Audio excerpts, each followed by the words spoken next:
Greetings, ladies and gentlefish, and this is the last bit of gameplay I'm going to show you from the British Tier 4 SPG, the Birch gun.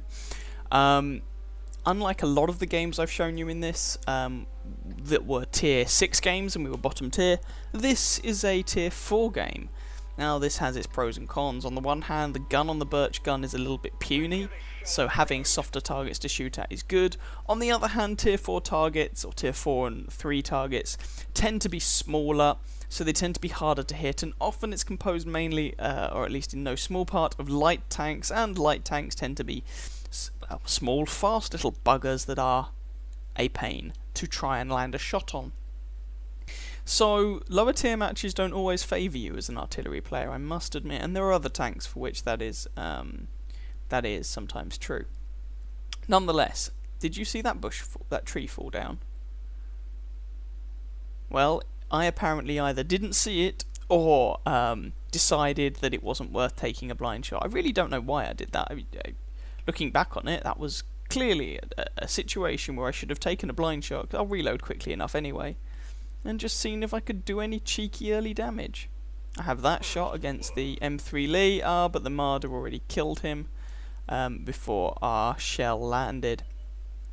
Now you can see this is a low tier artillery piece, so I would like to re-emphasise that while I am not moving between shots, for most artillery pieces, especially those that are tier 5 and above, I would definitely recommend relocating between shots. You know, you haven't got anything better to be doing while you're reloading, you've got a long reload time, and it just makes you less predictable, and therefore you will probably survive longer. Now, I'm perhaps understandably getting a little bit tetchy about this Stuart that's getting a little bit close.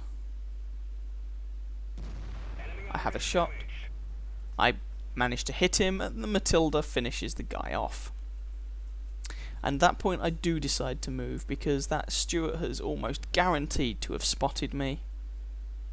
So aim in on this T-28, he appears to potentially be tracked, but someone else has killed him, so we just switch our attention to the Marder, and we finish him off. Someone else actually got a shot in before my shell landed, but he's dead, and I'm going to reload fairly quickly, so it's all good. And that's kill number 1. Over here to the other flank now with the Covenanter. And just loving the fact that you get a turret on the Birch gun, so you can actually reassign your targets, I guess, relatively easily and quickly. And we managed to get hit on the Covenanter for 80 odd damage. In fact, I'm not sure if that was a direct hit, it might have been a near thing. And there we go, we finish him off for kill number 2. Valentine now. Now a Valentine, and a Matilda. Both of these tanks are relatively heavily armoured, but we'll try and have a pop at them anyway. And there is a perfect example of what playing artillery is like. I aimed at the Matilda and hit the Valentine behind him. I aim at the Valentine moves, my shell misses. I mean, you know, I didn't aim at that dude, but whatever, I'll take it because the Valentine's less well armoured, so makes a better target anyway. Have a shot at the Matilda, which misses. These guys appear to be breaking through on this flank. So I switch my attention to the other flank as they're not being spotted anymore, although there is now a nice big hole in our defensive line, which is a little bit worrying. So trying to see if I can get a shot off on this Chi-Hi. 57, this is a Japanese tank, it's not exactly well armoured, but there we go. That's the puny nature of this gun for you. Can I finish this guy off? Yes I can. Kill number 3, and we're 8-6 ahead. Covenanter appears to be in a world of trouble. A20's trying to bring our attention to the right hand flank, and really you could make the argument that I should have relocated by now, I think, and that was perhaps a mistake. Because the Birch gun's quite slow, it's not as if it's going to be doing any speedy relocating later on. Their artillery kills one of our tank destroyers, and that brings them to within 1 kill, but you know, we managed to take out that Covenanter to extend the gap once again to 2 kills. So I know there's the Matilda and Valentine on our right hand flank, so the 890 lines. I don't know off the top of my head where any of the others are. And their artillery, certainly the French artillery piece, is obviously not asleep because he's got 3 kills. Suddenly some people turn up. Right, let's have a look at this Valentine now. The Valentine is a well-armoured tank, but it has sections of armour that are less well-armoured. The armour on that tank is not necessarily what you'd call reliable.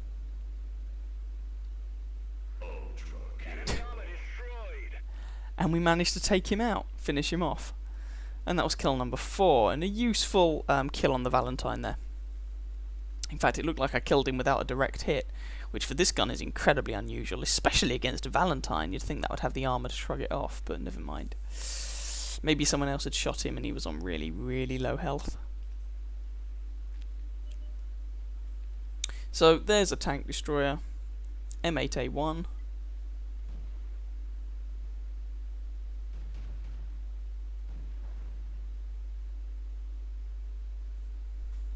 Just aiming in on him.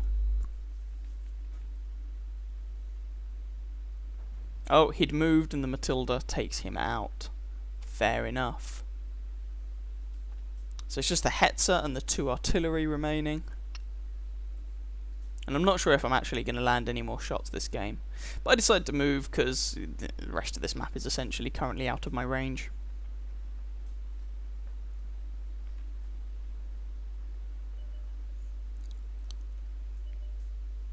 There we go. So, Hetzer and Priest both spotted.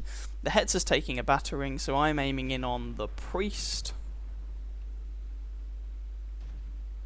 But it takes a while to aim. Someone else takes him out. And someone's taken out the French artillery as well, so that's the game. So there we go. I'll be kind of sad to see this tank go, but if I kept it, I don't think I'd really use it very much, so I might as well just sell it and move the crew up the line. Eventually I'll get hold of the Bishop. But it's certainly, I've found it to be a fun little artillery piece. I hope you guys enjoyed that game.